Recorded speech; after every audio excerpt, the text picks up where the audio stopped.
जय राधा माधवा कुंज बिहारी गोपी जन वल्लभा गिरिवर धारी गोपी जन वल्लभा गिरिवर धारी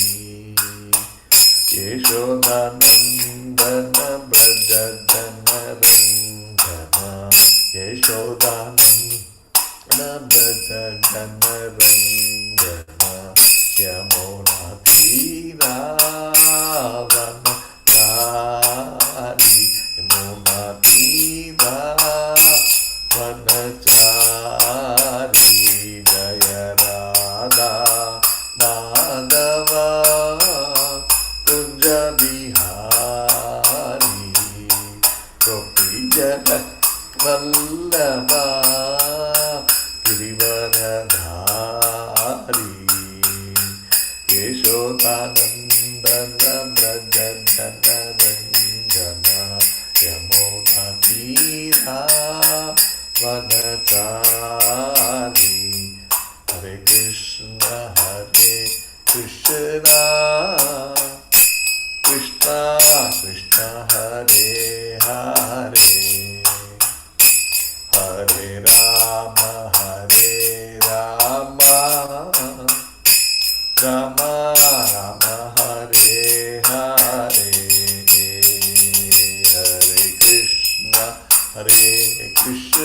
हरे कृष्ण कृष्ण कृष्ण हरे हरे हरे राम राम राम हरे हरे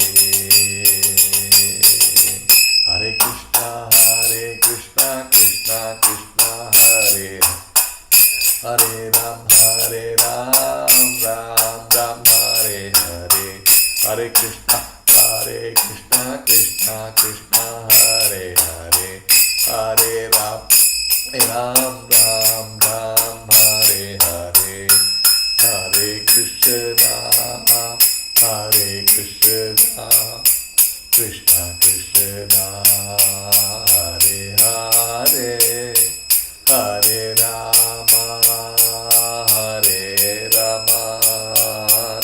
राम हरे हरे हरे कृष्ण कृष्ण कृष्ण हरे हरे हरे राम राम हरे हरे जय राधा माधव श्री राधे जय गौरांगी बेंगलूरीश्वर गौरांगी बेंगलूरीश्वर गौरांगी जय जगन्नाथा बलदेवा जय सुभद्रा जय सुदर्शना जय निताय चैतन्य जय निताय चैतन्य निताय चैतन्य जय निताय चैतन्य जय लक्ष्मी नरसिंह जय अनंत देव प्रहलाद नरसिंह जय अनंत देव जय जय Prabhupada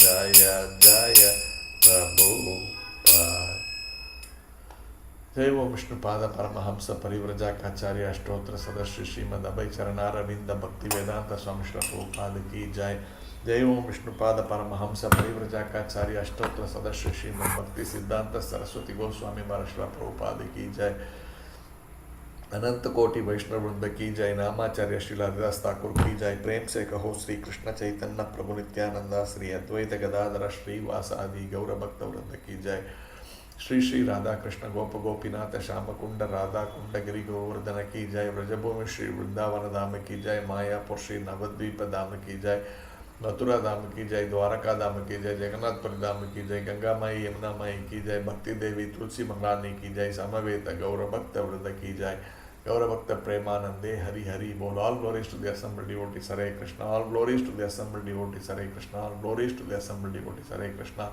All glories, all glories, all glories to Sri Guru and Sri Gauranga. Jai Srila Prabhupada. Om Namo Bhagavate Vasudevaya. Om Namo Bhagavate Vasudevaya. Om Namo Bhagavate Vasudevaya. Narayanam Namaskrityam Naram Chaiva Narottamam Devim Saraswatim Vyasam Tato Jayamudiraye. Nishtaprayeshu abhadreshu nityam bhagavatas sevaya. Bhagavati uttama shloke bhaktir bhavati naishtaki. Hari Om Tatsat. So Hare Krishna. So today we will be discussing Srimad Bhagavatam, 4th canto, verse number 4th canto, 20th chapter, verse number 8 and 9. The 4th canto is entitled The Creation of the Fourth Order. The 20th chapter is entitled Lord Vishnu's Appearance in the Sacrificial Arena of Maharaja Prithu. So we will read the first verse first and then discuss. We will be discussing 8 and 9. We will start with 8 right now. य एवं सन्तम् आत्मानाम् आत्मस्थं वेद पूरुषः नाज्यते प्रकृतिस्थो अपि तद्गुणैः स मयि स्थितः. Word by word meaning. Yaha, anyone who, evam, thus, santam, existing, atmanam, the individual atma and the supreme personality of Godhead, Paramatma, atmastam, situated within his body, Veda, knows, Purushaha, person, na, never, Ajyate, is affected, Prakriti, in material nature, Staha, situated, Api, although, Tha, Gunai, Tat Gunaihi, by the material modes of nature, Sa, such a person, Mai, in me, Sthitaha, situated.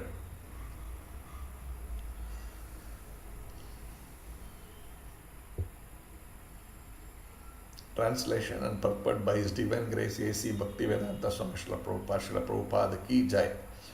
Although within the material nature, one who is thus situated in full knowledge of the Paramatma and Atma is never affected by the modes of material nature, for he is always situated in my transcendental loving service.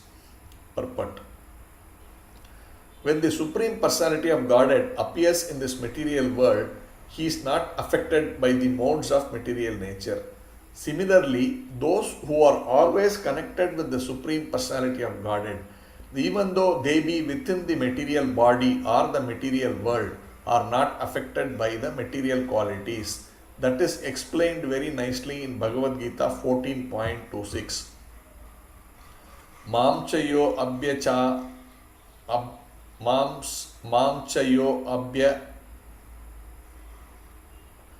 chayo avyabhicharena bhakti yogena sevate sagunan samatityaitan brahma bhuyaya kalpate. One who is unflinchingly engaged in the devotional service of the Lord surpasses the material qualities and attains Brahman realization.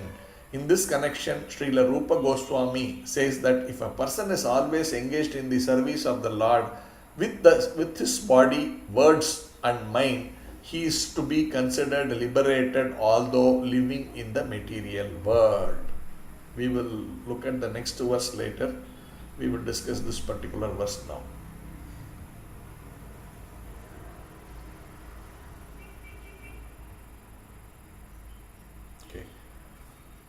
So here this verse is coming in the context of Prithu Maharaj performing his Ashwamedha Yajna. So he had completed 99 Ashwamedha Yajna, and when he was about to do the 100th Yajna, Indra got very disturbed because, it is mentioned in the Vedic scriptures that anyone who can perform 100 Ashwamedha Yajna can come to this platform of becoming Indra. So Indra, because in this material world, right from Brahma Loka to the Patala Loka, everyone is affected by the material qualities, and therefore he was insecure. He was worried that Prithu Maharaj will now become Indra, take over from him. So this kind of insecurity has actually led him to behave in ways which is not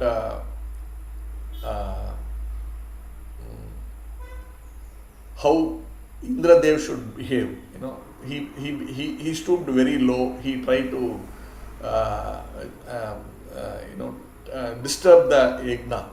So in that process, then Lord Brahma, he came and he told Prithu Maharaj that you better stop this yajna because Indra is getting agitated, and what is the use of doing all these things when you know the ultimate path, ultimate purpose of life is to actually attain the goal of reaching the Supreme Personality of Godhead and serving Him. What is the point of trying to get material opulences? So immediately Prithu Maharaj, being one of the Shakti Aveshya avatar of the Supreme Personality of Godhead, immediately accepted and he made peace with Indra. And being satisfied by all this, the great exhibition of complete humility and surrender to the higher authorities of Prithu Maharaj, Lord Vishnu appeared there. So he comes there, and in that place where the yajna is happening, and he tells Prithu Maharaj that Indra has disturbed your yajna, and now he has personally come along with me to seek forgiveness from you. So this is the starting of this chapter, and from there the Lord later talks about what is the position of a person who is in devotion, and talks about why someone need not do such these things, and if he is attached to the Lord, that is higher than everything else. So in that context, this particular verse is being discussed, where the Lord is saying, although within the material nature, one who is thus situated in full knowledge of the Paramatma and Atma is never affected by the modes of material nature, for he is always situated in my transcendental loving service. So here Prabhupada is saying, when the Lord appears in the material world, he is not affected by the three modes of material nature. And similarly, one who is attached to the Lord in serving Him 24/7, naturally, even though he is also in the material world, taken birth here in this material world, has acquired a body, he is not at all affected by the three modes of material nature. And Prabhupada is discussing Bhagavad Gita verse 14.26. So we will try to understand these very nicely. So the three modes of nature. So he is talking about one who is taking birth in this material nature, then he is not affected by the three modes of material nature. So the three modes of material nature are this mode of goodness, passion and ignorance.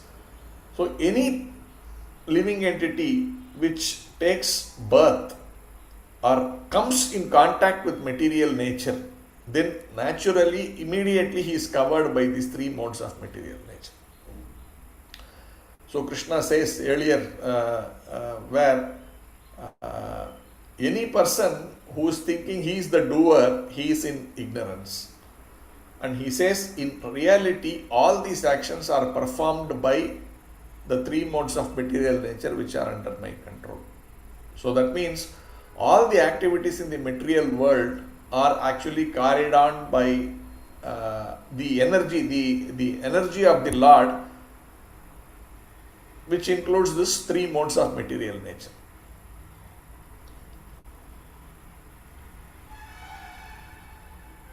and these modes are acting in relation to how that individual soul uh, had desired for something in the material world, plus whatever are his the effects of his actions uh, to, to provide for the whatever are his desires, and also to uh, to give the effects of his actions in the previous lives. So that means when someone is desired something, one is, then that desire has to be fulfilled. So there the three modes of material nature create the environment, make every arrangement in such a way that that desire is actually being fulfilled. But at the same time, such a desire can also lead, will also lead to results of the action, and therefore the effect of such results should also be experienced by the living entity. So these two combinations are always there. One is our desire, and the second one is our the results of our action to be experienced by us. So that also we need to get, and that is also given by the three modes of material nature. So if I have to say, for example, if I desire that I should do a lot of good for people. So if this is a very deep desire, I want to build a hospital, I want to help a lot of people, something like that. If I am having a strong desire, then that desire is also manifested into reality by the three modes of material nature. So now in that process, what happens? So the hospital manifests, and because of my desire it has manifested, and I am actually in the process facilitating many people to become healthy, or whatever health problems they are there. Through this hospital I am trying to serve. Now in all of these things,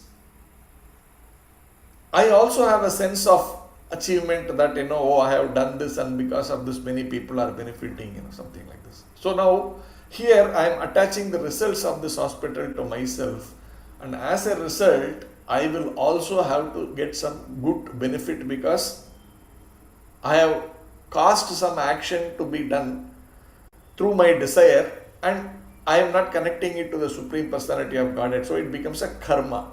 So because of this karma, I am supposed to get in the future some good benefits relating to health and well-being and all these things, because whatever you sow you reap. So what I have done here, good activity, for this I should get some good benefits. I may get some very very wonderful bodies which will not become sick so easily. I could get some certain higher levels of body in the higher planetary system. All of these are possible. So here the combination of the one is my desire, then the manifestation of the desire in the material world is handled by the three modes of nature, and also to give me the experience of my results also is handled by these three modes of material nature. So this is material world. But Krishna is saying one who is actually completely dedicated in the service of the Supreme Personality of Godhead, then the three modes of material nature does not act on that person. Which means what? Such a person is actually completely directly under the control of the Supreme Personality of Godhead. So for such a person, anything that happens in this material world, you should consider clearly that it is not because of either his karmic reactions or by the actions of the three modes of material nature, but it is happening to that person directly under the supervision of the Supreme Lord in terms of the will of the Lord. So that's why we say those who are realized completely, they are fully surrendered. Krishna says, he says, Sarvadharman Parityaja Mamekam Charanam Raja Aham Tvam Sarva Papebhyo Moksheshami Masuchaha. Which means he is saying, once you completely surrender unto me, then I remove all your sins. So let's say karma. So therefore there is nothing that needs to be acted upon by the three modes of material nature to manifest that karma for me. Right, for that person who is actually in that state of completely surrendered to the Supreme Personality of Godhead.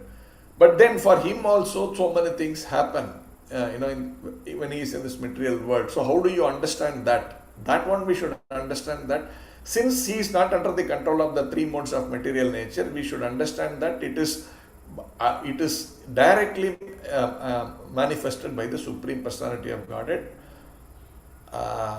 as his will for this particular living entity. So we can see this in the example of Srila Prabhupada. So Prabhupada, he was completely surrendered to the Supreme Personality of Godhead, and his desire was simply to serve his spiritual master's instructions. So Prabhupada was going to a place which is completely, he has no prior knowledge. It's not like he had a lot of information about that place where he is landing. Like today's world has got so much of information at our fingertips. We have our the so-called internet, where from sitting in your home with a small instrument as small as a phone or a laptop, you can get complete information about everything. In fact, today we can even see how that road, where I will be going, how that road will look like once I land, how is the airport where I am landing, from there where I am going. So you have all these Google Street View, this, that and all that, and you know what is the right from the temperature of that place to know everything. But those days when Prabhupada was there, he was not having all this information, but he simply trusted, surrendered to the Lord, and he said, I am going there to serve my spiritual master's instructions. That is all. His only thing he knew was this one. How it will be there, how the people will react, whether he will get shelter there, whether he will get the kind of food that he is wanting. Not much of an information is available. So he is just going completely depending on the Supreme Personality of Godhead. Now in that situation, he is going there. It was not very pleasant when he landed there. First 1 year he was struggling, but he was never disturbed that this is not something that I have took not a great decision that I took. He never felt like that. He was always confident of that he is serving the spiritual master's instructions, and he is completely surrendered to the Supreme Personality of Godhead, and he was knowing he was protected. So sometimes his disciples have spoken about this, that he will rotate the globe and he will touch some point when this place we will establish an ISKCON center, where he himself is just struggling with only few 5, 6, 7, 8 like that kind of followers. But he is already having a vision of having to establish ISKCON and particularly develop a lot of temples in different parts of the world. I mean, it's not, we all know, those who are preachers know how difficult it is even to convince one jiva to chant even one round of Hare Krishna regularly, come and attend the Bhagavatam, Bhagavad Gita classes, follow some regulative principles. Very difficult. But Prabhupada, when he was not established, he was simply trying to start a movement with very few people, followers of 10 to 15 followers. But he is already clear in his mind that in these different parts of the world, the temples will come up. And these disciples he will say, okay, this place you go and do it. So they were very, how is it possible, Prabhupada, that we can go? But Prabhupada, when they saw Prabhupada's mood and Prabhupada's conviction, they said Prabhupada knew it. He knew it is already there. He says, it's already there. You go there, it will manifest. That level of conviction Prabhupada had. And that is because here it is mentioned, a person who has come to this point of serving the Lord 24/7, he becomes qualitatively one with him. It is there, if I am looking at the 14th chapter, there are amazing verses there, where in the first verse itself it is being mentioned. The 14th chapter, what Prabhupada is quoting, is entitled The Three Modes of Material Nature. So this entire chapter talks about the three modes. And this knowledge of, so here in the first verse he is saying, the Lord is saying, the Supreme Personality of God had said, "Again, I shall declare to you the supreme wisdom, the best of all knowledge, knowing which all the sages have attained the supreme perfection." So, this knowledge, what he is talking about, is in the beginning of the 14th chapter, which is knowledge of the three modes of material nature. So, he says, if you understand this knowledge clearly, if you are able to understand about the three modes of material nature, naturally you will be knowing how to come over them, and in the process, using this knowledge, many saintly persons have actually attained perfection, he says. In the second verse he is saying, which is aligned to this one, by becoming fixed in this knowledge, one can attain to the transcendental nature like my own. This purport Prabhupada is writing, right? One can attain to the transcendental nature like my own. Thus established, one is not born at the time of creation or disturbed at the time of dissolution. So he says one will attain to like my nature.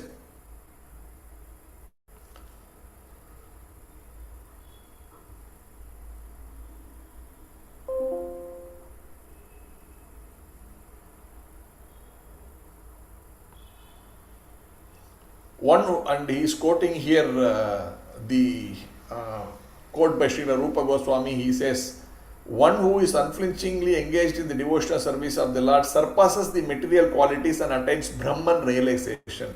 And this Brahman realization is actually there, when we talk about it, is one who is actually transcended the three modes of material nature. And Prabhupada is writing in this verse, in this purport for this 14.26, where he is saying,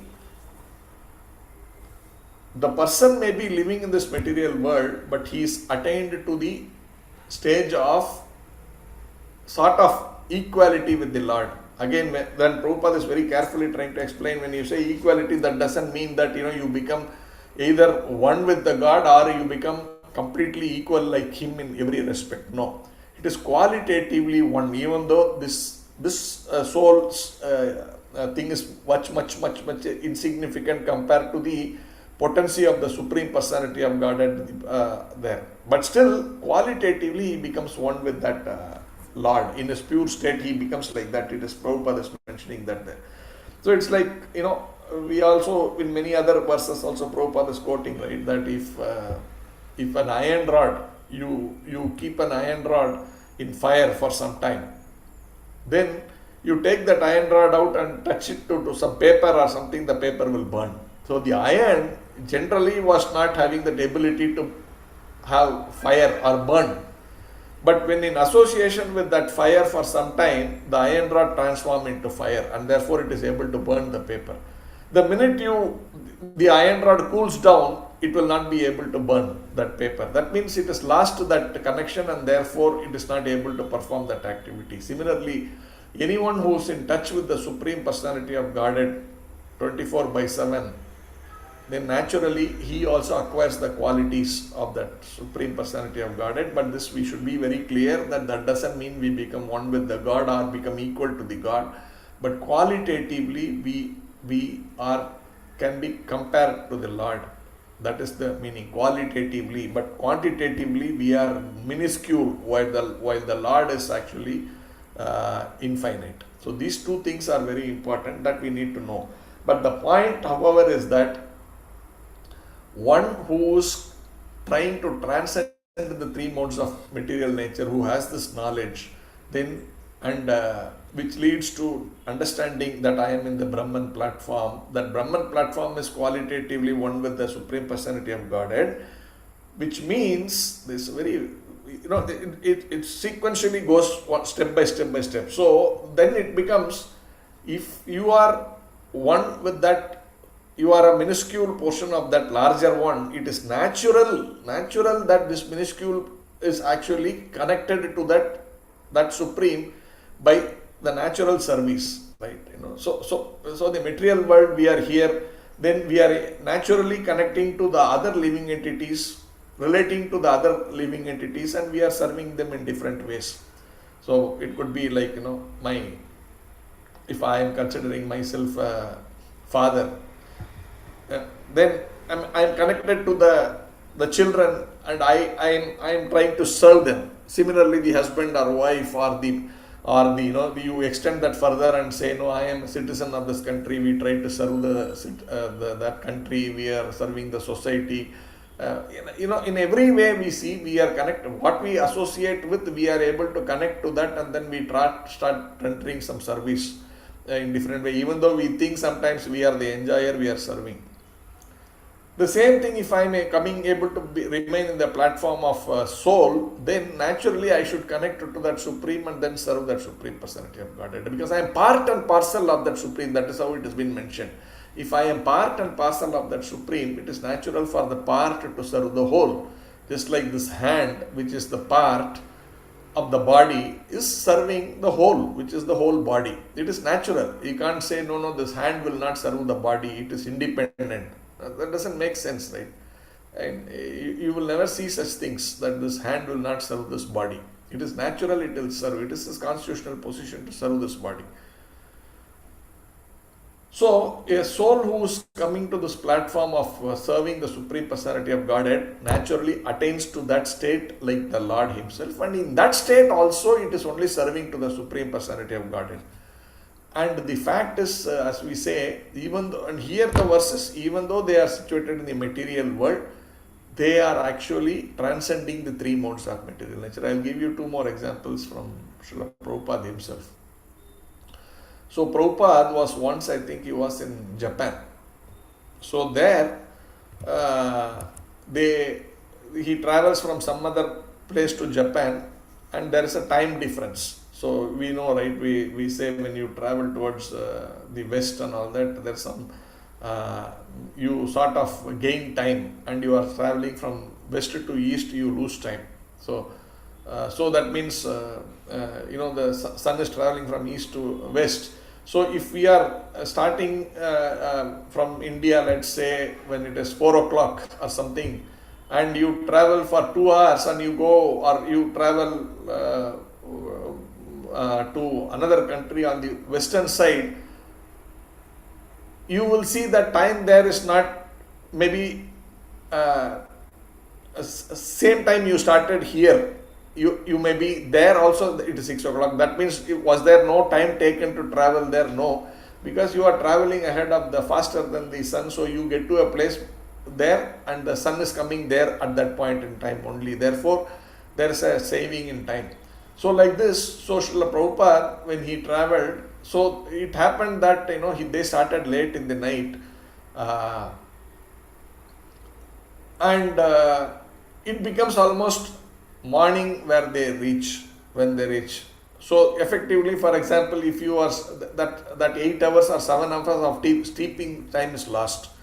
So if, for example, he starts at 12 o'clock or 11 o'clock from there, and he reaches in the other place where it becomes almost 2 o'clock in the morning, in maybe 1 hour or something like that. So in the process, what has happened is, they go to sleep, and Prabhupada's time of getting up is very early, like 3 o'clock, like that. He takes that. So he comes to this place and he sets his watch to that time in that particular place where he is landed. And in that time, in that city, whatever is the Mangalarti time, 3 o'clock, he gets up. And then he sees his disciples are sleeping. So he sort of supposedly get angry. That, why are you people sleeping like this? Are you not serious in Krishna consciousness? It is early morning time, you need to get up, go for your, do your chanting, go for. Prabhupada's standard is, he will finish his rounds, he will go for morning walk, come back and give Bhagavatam class. So this is a standard. This timetable will never change for Prabhupada. He will just day in and day out, he will continuously do these activities like a clockwork. Whichever part of the city, there's a jet lag, now I came late, so let me sleep. No, Prabhupada was like that. So, when the devotees got up, some of them, they got up and they said, Prabhupada has already gone for morning walk. They felt very bad, and Prabhupada was very angry with them, is what they all felt. And Prabhupada says, why are you, some of them heard this, when they get up before Prabhupada goes for walk and says, what is this? You have not even got up, you have not taken bath. So he sort of chastises them, why you people are like this, you are not serious, how much I tell you, you are not bothered, these kind of things. So, and then Prabhupada goes for his walk.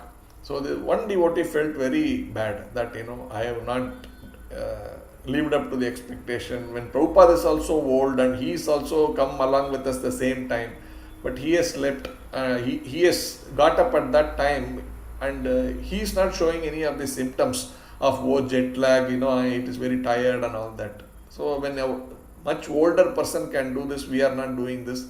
But I was the reason for Prabhupada getting angry. This is what he was feeling. So he was trying to see how to please Prabhupada, how to get Prabhupada out of this anger mode. That is what he was thinking. So he is just quickly getting ready. He takes one nice flower and he is waiting for Prabhupada to come back from his morning walk. And as soon as Prabhupada comes, he in a very, humbly and with lot of fear, he is going to Prabhupada and offering this flower to him, and he is seeking forgiveness, and he says, Prabhupada, you got angry with this because we didn't do this, I am sorry, like that. Prabhupada said, me? I got angry at you? He smiles they say the Prabhupada is oceanic smile, they say, laugh. He says he smiles so nicely as though nothing happened, and he says, I never get angry with you all.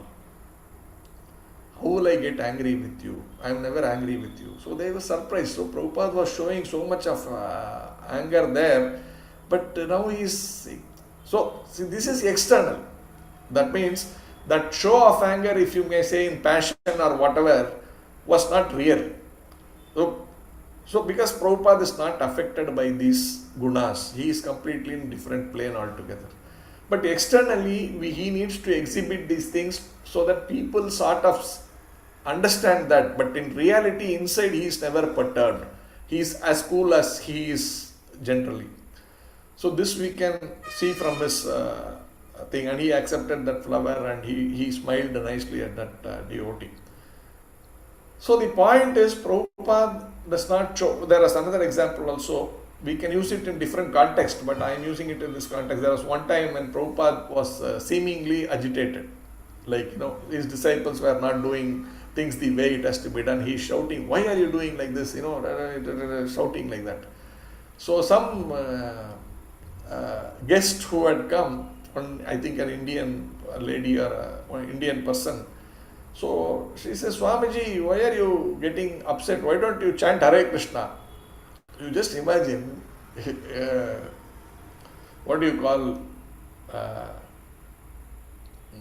a person of the stature of Srila Prabhupada, who is Jagat Guru, and some ordinary person is coming and advising Prabhupada, you chant, why are you getting angry?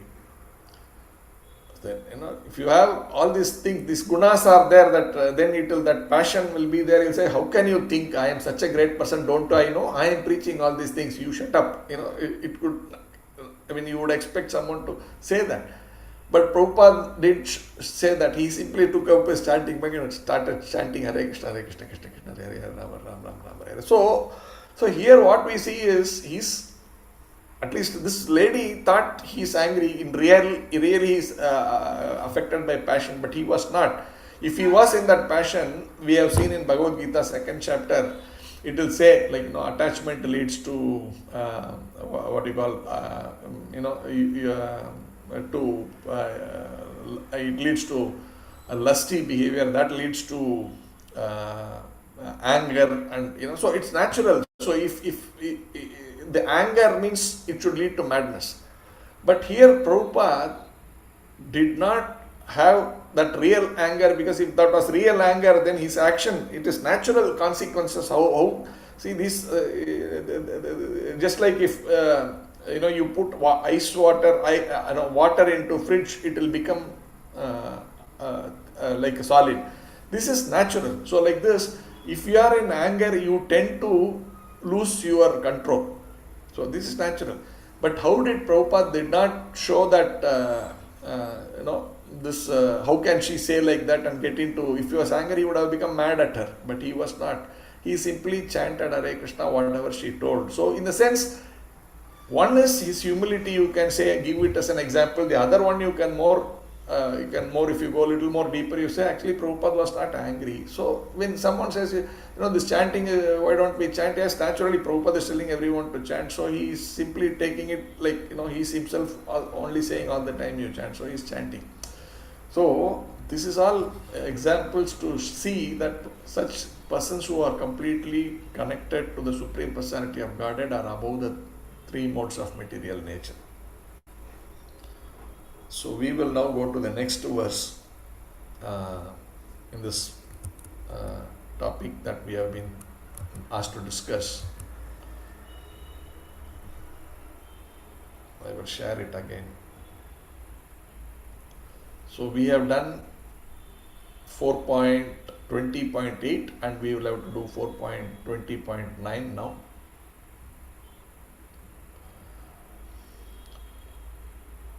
Yaswadharmena mam nityam nirashihi shraddhayanvitaha bhajate sanakaistasya manorajan prasidhati.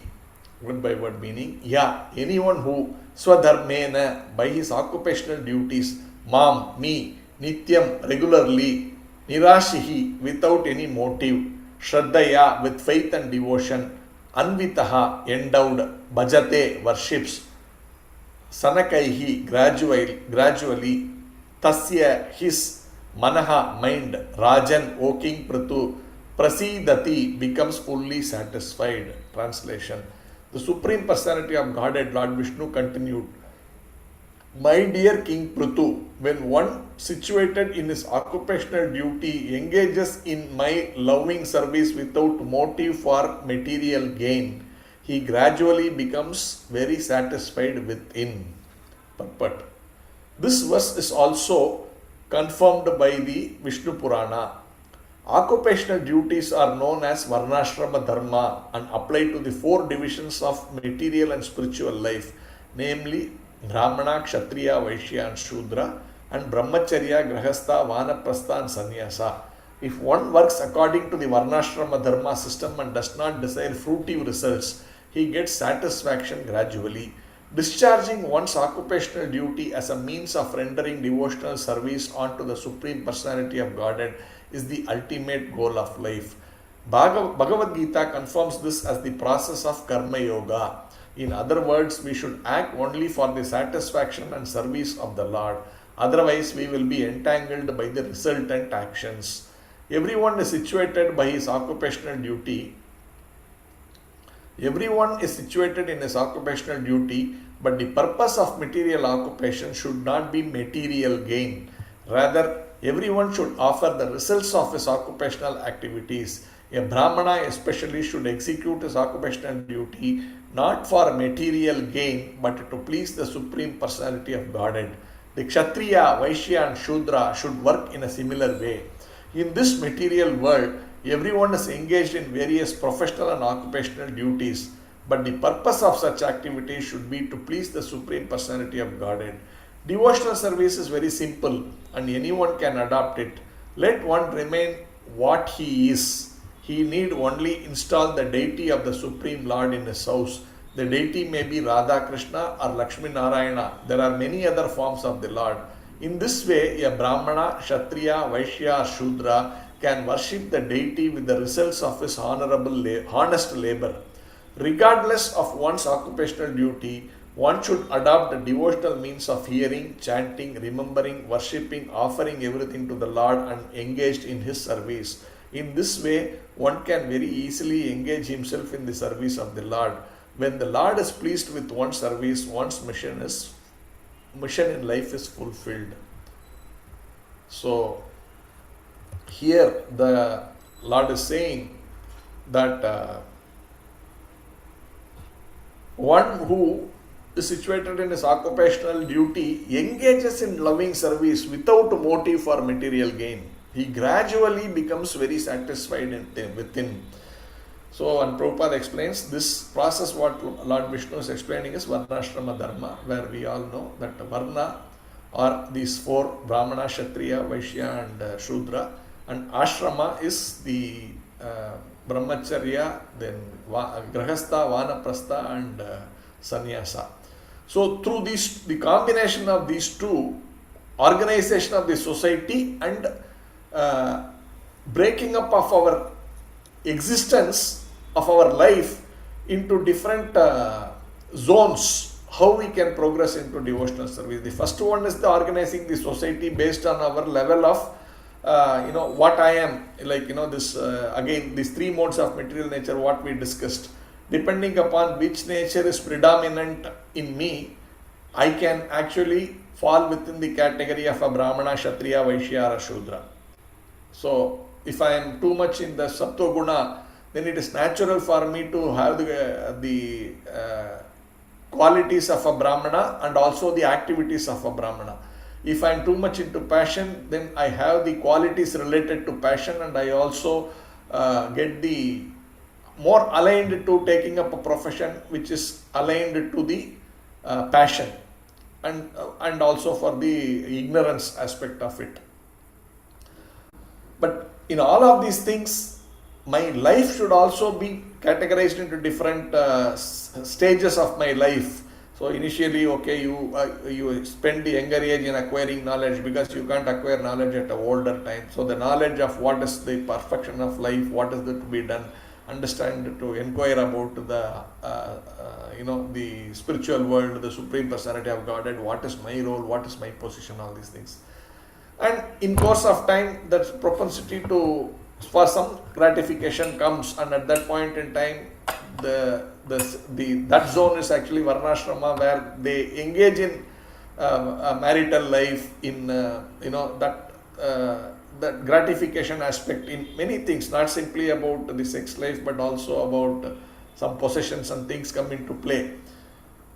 And then comes a situation of slowly detaching from all of these things through the Varnashrama to the Vanaprastha stage, where they start disengaging and finally completely surrendering to the Lord, going away from all of these things and only trying to preach the message of the Supreme Personality of Godhead in the Sannyasa stage. So these are all very organic, very natural. Both this Varna and Ashrama is very organic and natural for the soul, not from a material perspective of breaking the society into four categories. That is actually creating havoc. But the idea is this is all designed towards the spiritual elevation of the soul. And when something is organized like this, naturally all the souls will progress. And there is nothing called this is smaller or that is, this is inferior or that is superior. That is the way it is being perceived in today's context, and therefore there is a lot of unrest in the society. But the whole thing was planned and designed for the elevation of the soul, in which case it is natural that one is in passion. It is difficult for him to focus on the soul concept, and therefore they take guidance from the one who is already in that mode of goodness and therefore in the Brahmanical thing. It's not like therefore that this is a higher class or that is a lower class. This is only the gunas, and therefore to take help to navigate that guna, you may look upon another person, but that doesn't mean that person is higher or this person is lower. Just like we say someone is a doctor and someone is not qualified as a doctor, that doesn't mean he is higher and he is lower, right? There's nothing like the doctor classes are the higher class and the patient class are lower class. It doesn't work like that. But he has that knowledge, and therefore we respect and take help from them. That doesn't mean he is a class which is higher or lower. It is possible the patient has got more money, right? Then can you say, oh, that more money means that's a higher class? These are all material qualifications, but it is about what is the quality of the other person, and we take help from that quality. And if we want to achieve good health, then we respect the doctor, follow his instructions, do whatever. And the doctor should also think, I am greater than this person because I know this. Yeah, you may know this, but there are so many other things you don't know. So that's okay. But unfortunately, people have confused about all these things, and then this caste system and all has come into play, creating havoc in the society. But idea here is that this entire system is to be working in the sense, from a spiritual perspective, we were by nature got this quality, and therefore we are doing this particular role and we are in this particular ashram. That is okay. But what should be my end goal? My end goal is to go back to Godhead. come out of this misconception that, I am only the body, I am not the body, I am soul. And I need to get to the soul platform. For doing this, that's why the Lord is saying you do Karma Yoga. Karma Yoga is whatever activity you are doing. He says, no, be in whatever position you are, that is okay. But slowly and steadily keep disassociating with the activity even though you do the activity. So he's saying you dedicate that to me. Don't consider, this is the fruit of my hard work. No. To work is your responsibility, but to enjoy the results is not. Karmanye vadikarasya. That particular verse is there. It says, you have a right to perform your duty, but you are not entitled to the results of your actions. That is what is mentioned. So to perform our duty is important. We have to continue to do our job. But I cannot think I have caused this action. We discussed this in the earlier section of where we were talking about the desire and the results of the actions.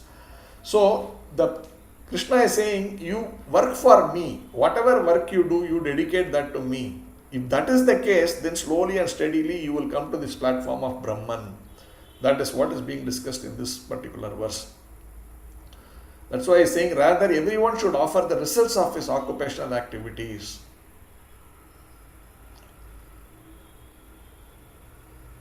A Brahmana especially should execute his occupational duty not for material gain, but to please the Supreme Personality of Godhead. The Kshatriya, Vaishya and Shudra should work in a similar way.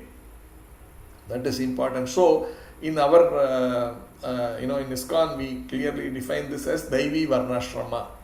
The normal Varnashrama sort of becomes more of a material thing. But this Daivi Varnashrama is doing all these things for the satisfaction of the Supreme Personality of Godhead. So, we are not looking to take any benefit from the activities.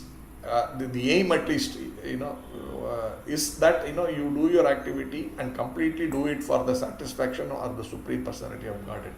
So that is the mood, and once one is actually coming into this platform, then Krishna says he will, if you see this particular words, he says he gradually becomes very satisfied within. So he gradually becomes, means as we start doing it overnight, you can't see that. But even to do that, it takes some practice, right? It's not like overnight I can say, today I am doing some hard work. While I may think theoretically, this is all nothing to do with me, but because we have been conditioned for so many thousands and thousands of years in various bodies, that attachment to what I do and the pride in whatever I do, if it comes out well or if it doesn't come out well, the sorrow that I will face, that is natural, it will come. But as this knowledge will make me understand, no, it's okay, you have done it, but it is not, because of you that it went well, or because of you it didn't go well. So that knowledge should bring us to face the reality, and slowly, steadily we keep on applying this principle. Initially it will not be 100% that way, even though we will feel happy, I only did, even though we know theoretically.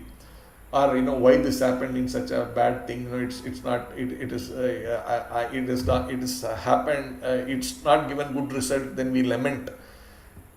But as we keep doing this, dedicating it theoretically to the Lord and experiencing that over the period of time, we actually come to that platform. That's why the Lord is saying, we gradually become satisfied. So with this, I end here. If there are any questions, comments, welcome. Hare Krishna.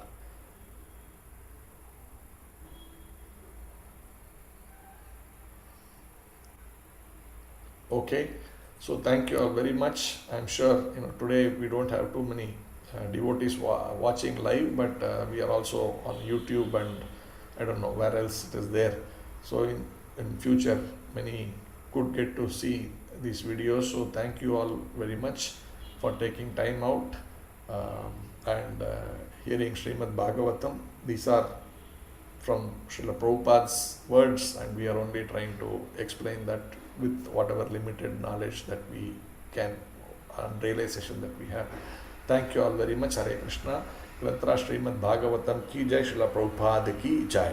Hare Krishna. We will end the session.